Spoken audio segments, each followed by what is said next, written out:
Okay, so what is the title of this passage? Transportation changes. Good, and we are going to work on our retelling skills, just like as many details as you can, like we had done previously. So start to read, and afterwards try to just remember as many details about the story as you can to tell me what the story is about. Okay.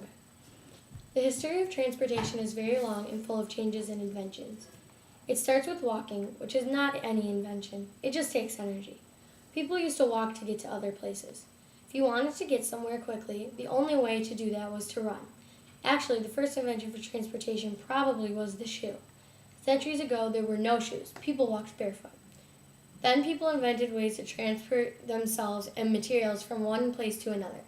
In some cultures, people invented sledges, which are a kind of board that you drag along the ground.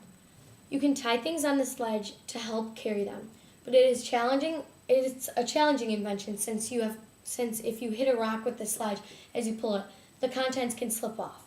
In other cultures, people invented the wheel, which they used to make it easier to move things, and people.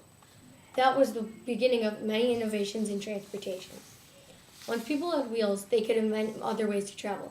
They could put the wheel on a board and make it a wagon, and then they could hitch that wagon to an ox or a horse and ride as well as carry materials. That wheel led to what we have today: trucks, automobiles, and even boats and planes. It even was parts of boats. There were steamboats that used giant wheels that turned with blades, pushing the water and pushing the boat forward. How is the wheel part of planes?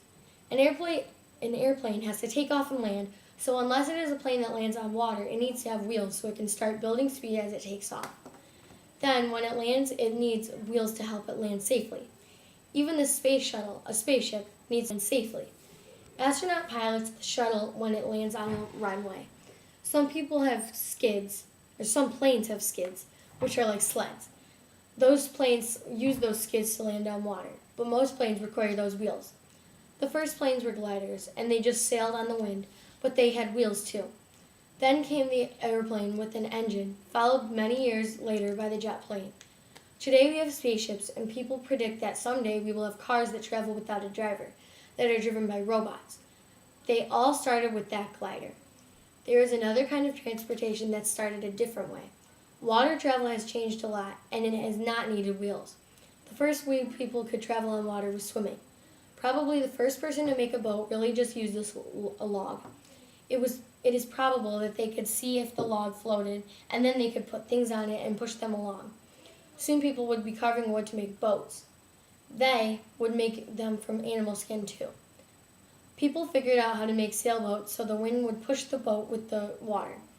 With the invention of electric and steam engines and gasoline engines, changes in water transportation followed, just as with the airplane.